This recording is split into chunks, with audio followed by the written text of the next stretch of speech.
So here we are then, I'm back home in the garden, and I've split the locomotive down into the chassis piece and the two bogies separately. So now it's on like a test bed, if you like, at the moment.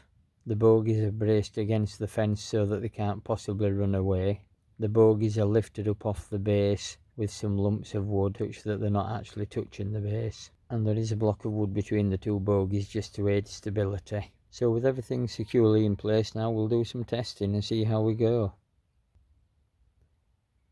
We're going to try and check the revolutions of each of the wheels and the voltages applied to each of the motors, and try and find out what current the motors are taking whilst running freely at maximum speed, and then with a rag trying to slow the wheels down, thereby putting some load onto the motors. So as we can see, each of the motors is now given a number, starting at the front of the Loco, number 1, number 2, number 3, and now we're at the back of the Loco, number 4. So as we can see on the wheel sets, there is a little bit of slop between the two wheels, but that's all the slop is. So I think that the shafts are joined in the middle, but overlapping each other with a flat in between, such that they're almost like that and driving each other round, so that they're actually keyed into each other with a flat between them. And I think that flat is that little bit of slop between the wheels. But other than that, the wheels are fixed, one wheel to the other via the axle. It's just the joint in the middle of the axle, I think, that's causing that, because that happens on each of the motor sets. And if we look at the top of the wheel here, we'll see the shiny reflector that's designed to work with this tachometer. We'll notice that the remainder of the wheel has been blacked out with insulation tape, because these things are only supposed to work against a reflective edge. So if the wheel is shiny and sending an image back all the time, it may alter the reading. So you're only supposed to see a small amount, maybe half an inch really, of that. I've maybe cut this a little bit short, but it does seem to work. So the way we do it, there's a memory button and a test button on this thing. So we just press the test button and we should see it light up there inside. So we just aim that at the reflective strip, and then we set the wheels in motion. Move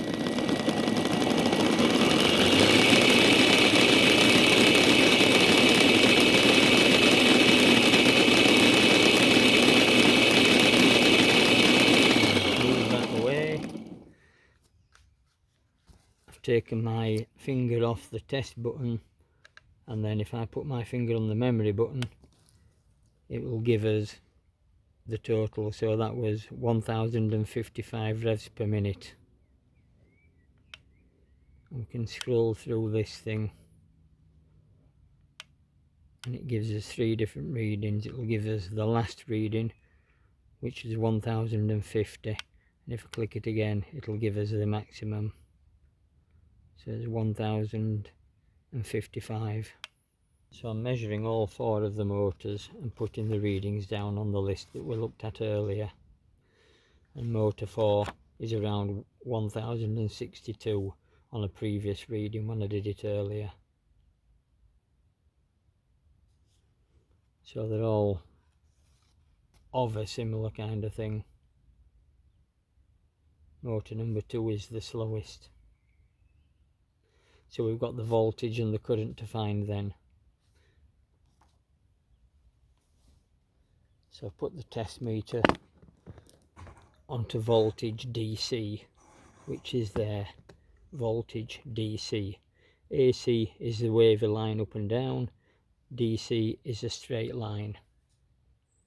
So that's voltage DC.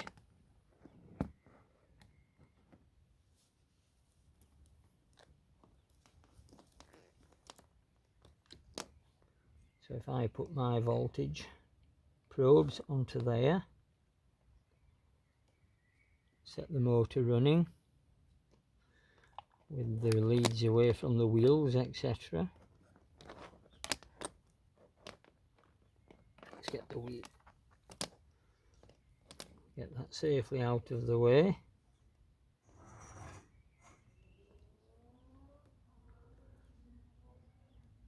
Probes are on, separated, and we'll put some voltage on.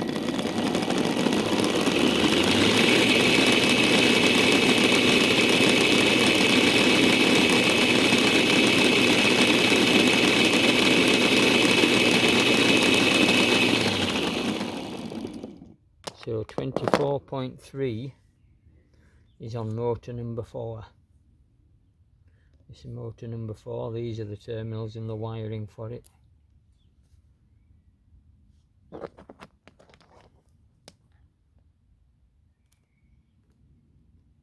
If you remember down at the club, I was getting some really strange readings.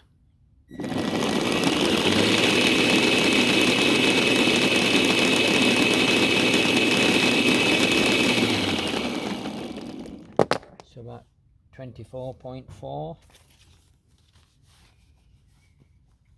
on motor number 4.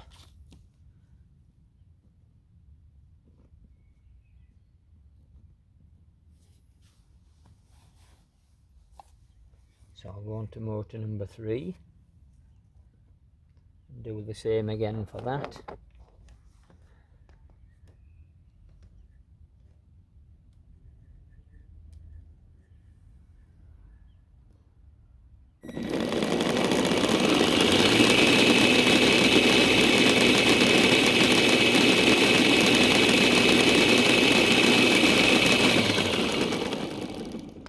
So again about 24.4,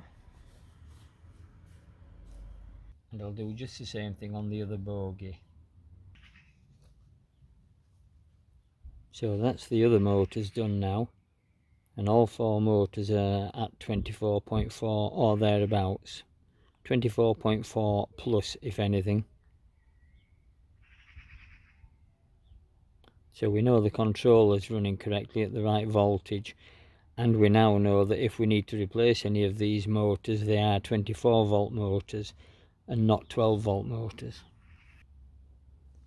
So these are the connectors that I was talking about replacing. As we can see, one's just a hollow, a couple of hollows, and the other one is a male. So we've got a female and a male connection, and they just slide in like that, which is ideal, such that you can just unplug it and separate the 2 items. So we can take the bogie away from the locomotive just by unplugging it like that. So the cables come into one side of it, into there, and they're simply connected into these terminals, and the outgoing side go into here, and again tighten down in those terminals that we can see in there. So they're a very good affair really, but they are quite old, and I was just concerned that maybe these are getting a bit slack.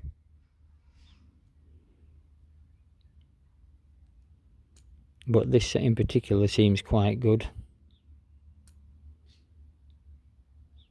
But I don't think the others are quite as good as this set here.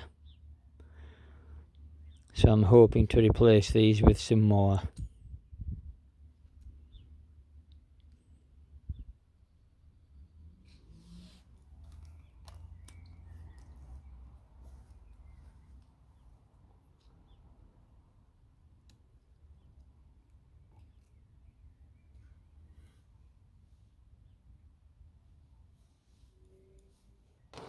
So now with the same meter, I'll try and find out how many amps each of these motors is actually taking by putting my meter in series with the motor terminals like that,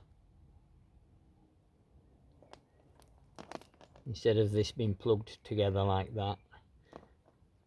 I'll unplug that,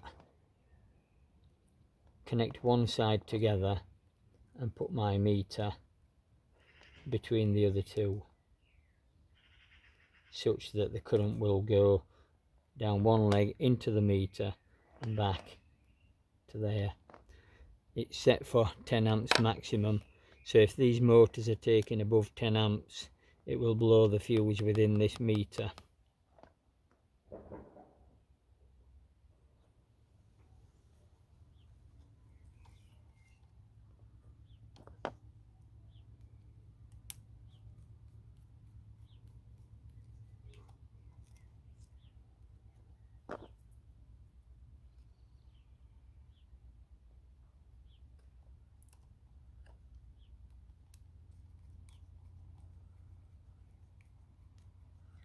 If I keep the cabling in the same connector position, I'll know where to put them back.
So that's one side connected straight through now.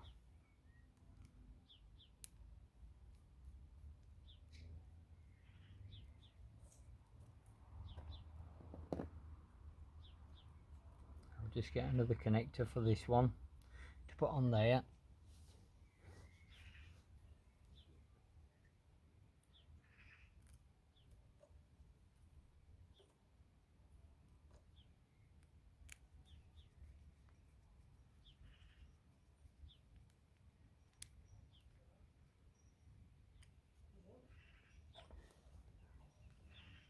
So now all I need to do is put my tester across these two terminals here,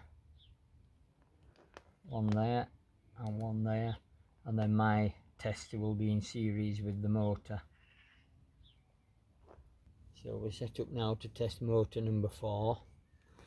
We've got the leads in the correct place.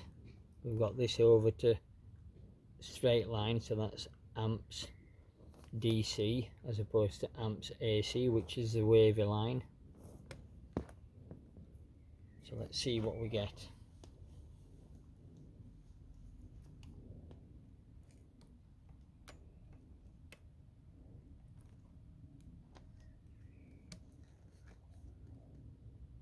Make sure the leads are away from the wheels.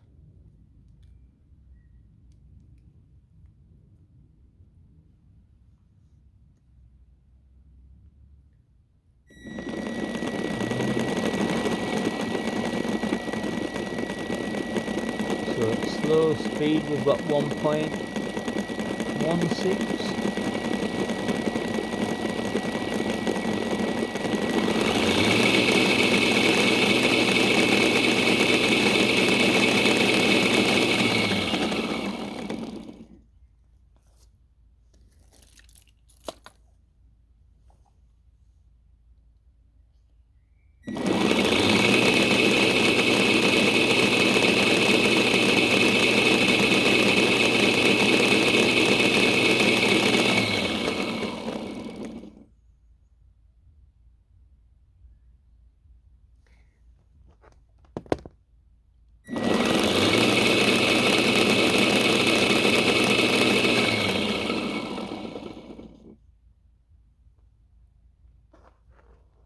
So about 2.23 is what we're getting.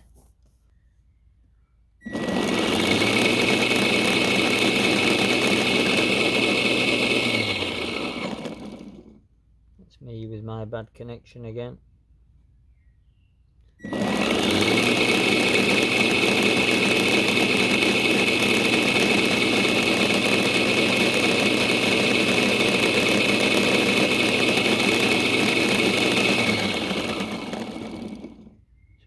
2.16. We did have 2.23 earlier, so it does vary a little bit,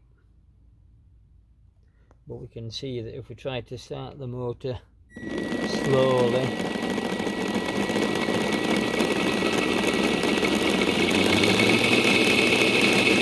the current builds with the speed. As the speed increases, the current increases. So if I do that again now and put some load onto this wheel, by trying to stop it, we'll see where the current climbs to then. Motor number 2 was climbing to about 8. Motor number 3, sorry, was climbing to about 8.5 amps.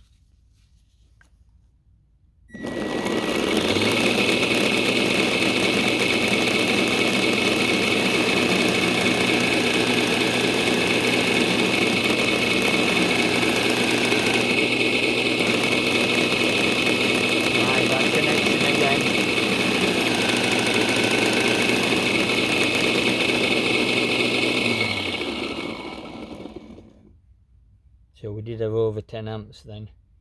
If I put a lot of tension on this wheel, it will take over 10 amps. So it may be we need to increase these circuit breakers from 10 amp to something bigger. But when we had the clip-on ammeter on earlier, they were taking far less than 10 amp. And for that to reach 10 amps, I had a lot of force on that wheel just then. So I don't think that it would ever have that much force on the wheel. Having said that, one of these 10 amp circuit breakers did trip the other day when we were at the public event at the club. So we'll see how we go on. We can always increase the size of these circuit breakers. I've been talking to a manufacturer and they would normally put 20 amp circuit breakers on, they were saying. So let's see how we go. I may increase them from C10s to C15s, but obviously DC.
So there we are, having spent a pleasant evening out here. I've now got some figures. So as we can see, the motors are not predominantly taking anything that will blow the 10 amp circuit breaker while not on load. Current 1 not on load, and then current 2, this is where I've been applying the rag and trying to slow the wheels down. So again, 2 of these are probably top side of the breaker, but you wouldn't think that these currents were going to be held excessively for a long time.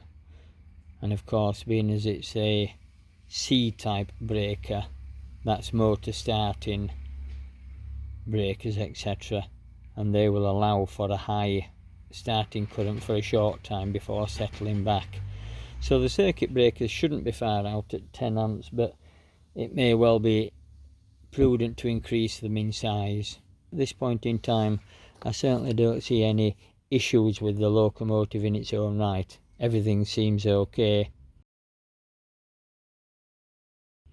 We were talking previously about these connectors being a bit slack, and I always put a tie wrap around them, holding them together, but maybe these pins here are just slack within the hollow tubular one in there. This is called a male part, and that's a female part. So I'll get some new connectors for these and see how we go. But looking at the size of these cables which are in there, you wouldn't have thought that they were rated at much above 10 amps in any event. So again, we're going a little bit further now with the electrical diagnosis of this chassis, and we're going to have a look at motor 1 in particular and motor 2, and then I'll do 3 and 4 off camera. But again, with my meter and the test leads, I'm going to put this to the ohmic value, which is there. Turn it round. Now this machine will measure ohms, which is the resistance inside the motor. So as long as each of the motors is somewhere near the same, that would indicate that if the motors are alike, they're quite healthy motors. So just test the machine to start with.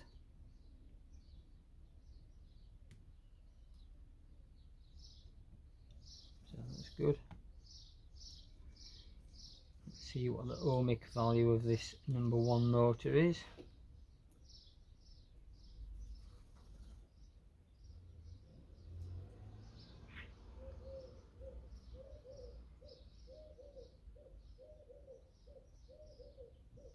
.8 ohms.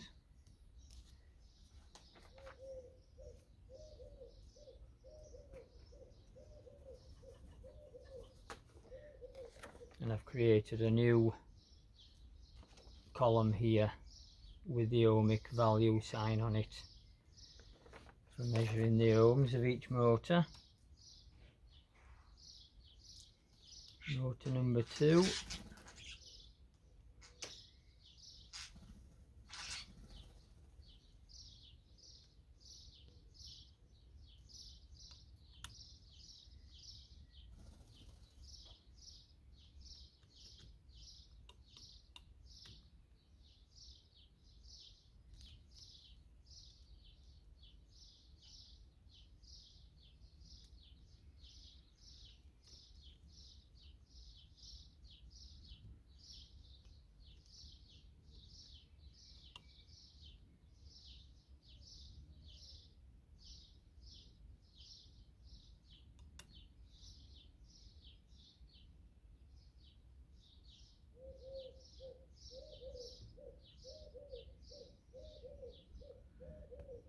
It is fluctuating, but I've been getting about 1 point.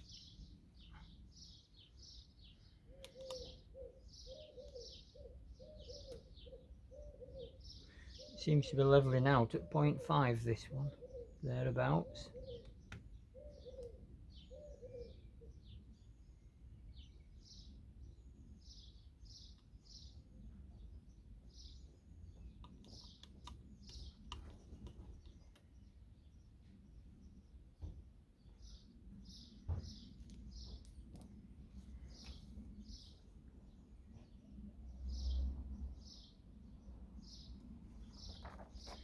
just entered those figures into the column here for ohms. Going back to the mechanical side of these bogies, so I've got the vernier gauge zeroed out and showing on millimeters, because I'm sure that when measuring these things the manufacturers will be working in millimeters now.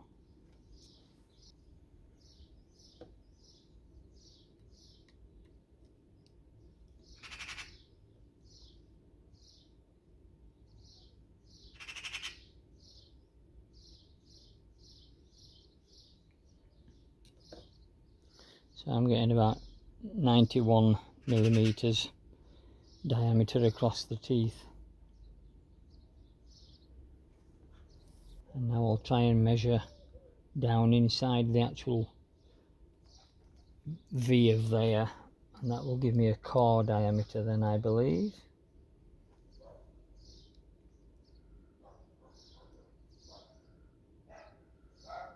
I'm just not wanting to take the motors off at the moment, so it's just a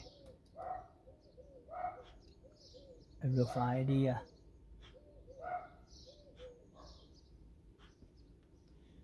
So on that one we're getting 88.8, and that's down into the valley of the teeth. So then, to work out the thickness of this cogwheel, if I put this piece of brass or copper and lift it up till it's touching the back side of the wheel, and if I use this end of this vernier gauge and bring that down till it meets the wheel, 6.17, so I think that's a 6mm thick wheel. So let's just have a quick look in close up at one of these cogwheels and one of the parts of the damage that is actually on these wheels, which is why I want to consider replacing them. If we look close at the damage on this wheel, I'm not sure how clear it will all be, but we can see that these teeth are gnarled away in this area here.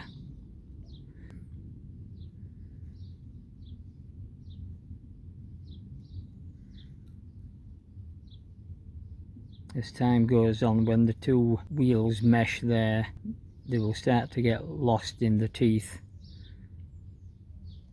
and that gap will get bigger and the other teeth will start to marl up then. It's working okay at the moment, but we are going to experience difficulties with this damage, so it would be wise to get some spare wheels and change them.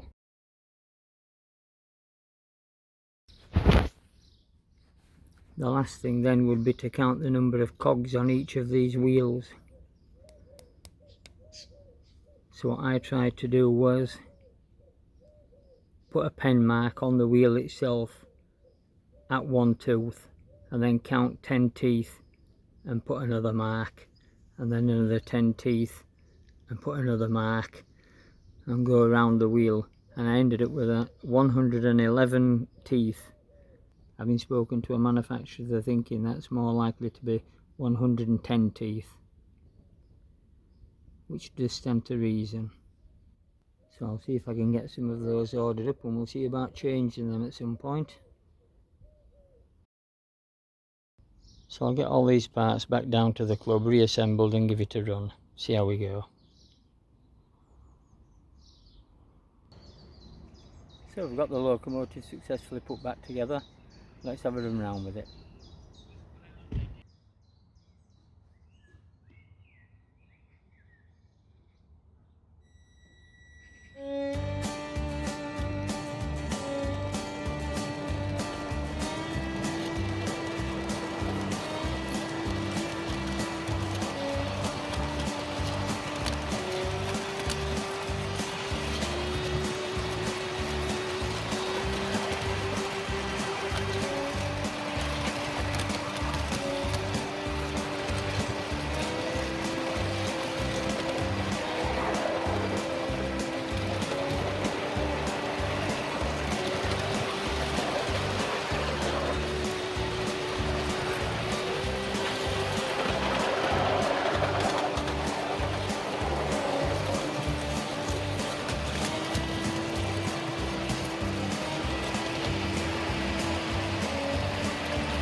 Well, that was a successful couple of laps, so I'll put this away now, ready for the grandchildren to play with.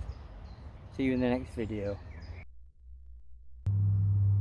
Hi there. So then, just a quick catch up to see what's been happening with the locomotive since we did all that testing the other evening. It's a lovely sunny afternoon now down at the club.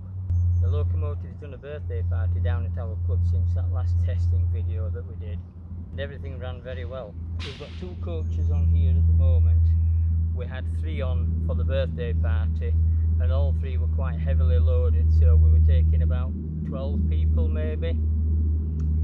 The engine itself hasn't got sufficient weight to deliver the full traction to the track, so the wheels were spinning a lot, so it was very hard going in that the locomotive was spinning due to the weight of the 3 carriages. But nevertheless, none of the circuit breakers tripped, and the whole thing went very well, and it ran the whole time, so that's great. I still need to order up those parts for it, but at least the grandchildren will be able to play with it now when they come down, so hopefully it will run well for them as well. Let's see what happens later this evening when the grandchildren come down, perhaps in another video. Okay, thanks for watching, bye for now.